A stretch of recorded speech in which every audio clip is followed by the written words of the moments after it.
Star hero సూర్య తలకు గాయమైందని సమాచారం. అతడు ప్రస్తుతం సూర్య 44 వర్కింగ్ టైటిల్ చిత్రంతో నటిస్తున్నాడు. యాక్షన్ సన్నివేశం చిత్రీకరిస్తుండగా తలకు స్వల్ప గాయమైందని చెన్నై మీడియా వర్గాలు ధృవీకరించాయి. ఈ ఘటన తరువాత చిత్రీకరణ కొద్దిసేపు ఆగిపోయింది. ఈ రోజు నిర్మాణ రాజశేఖర్ పాండియన్ సూర్య ఆరోగ్యం గురించి అభిమానులకు భరోసా ఇస్తూ సోషల్ మీడియాలో వివరాలు అందించారు. ఎక్స్ ఖాతాలో నిర్మాత ఇలా రాశారు: ప్రియమైన అన్బనా ఫ్యాన్స్, ఇది కేవలం చిన్న గాయం, దయచేసి చింతించకండి. సూర్య అన్న మీ అందరి ప్రేమ ప్రార్థనతో సంపూర్ణంగా బాగున్నాడు అని రాశాడు. దీనిని బట్టి సూర్య గాయం అంత తీవ్రమైనది కాదని స్పష్టత వచ్చింది. ఊటీలోని ఓ క్లినిక్లో చికిత్స పొందుతున్న తరువాత వైద్యులు కోలుకోవడానికి కొన్ని రోజులు సెలవు తీసుకోవాలని సిఫార్సు చేశారు. దీంతో ఈ ప్రాజెక్టు షూటింగ్ని తాత్కాలికంగా నిలిపివేశారు.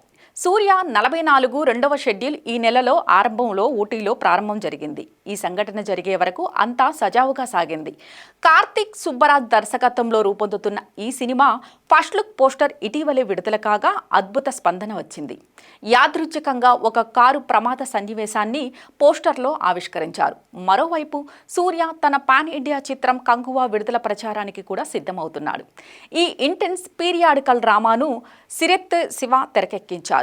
దాదాపు 300 కోట్ల బడ్జెట్తో రూపొందుతున్న భారీ ఫ్యాంటసీ యాక్షన్ ఫిల్మ్గా చెబుతున్నారు. స్టూడియో గ్రీన్ సంస్థ ఈ చిత్రాన్ని నిర్మిస్తోంది. యానిమల్ ఫేమ్ బాబీ డియోల్ ఇందులో ప్రతినాయకుడిగా నటిస్తున్నారు. సౌత్లో ఇది అతడికి మొదటి చిత్రం. దిశా పటాని, నటరాజన్, సుబ్రహ్మణ్యం, కోవై సరళ, ఆనందరాజ్, మరిమత్తు, దీపా వెంకట్, జగపతి బాబు, యోగి బాబు, రెడిన్ కింగ్లీ, రవి రాఘవేంద్ర, కెఎస్ రవికుమార్ తదితరులు నటిస్తున్నారు.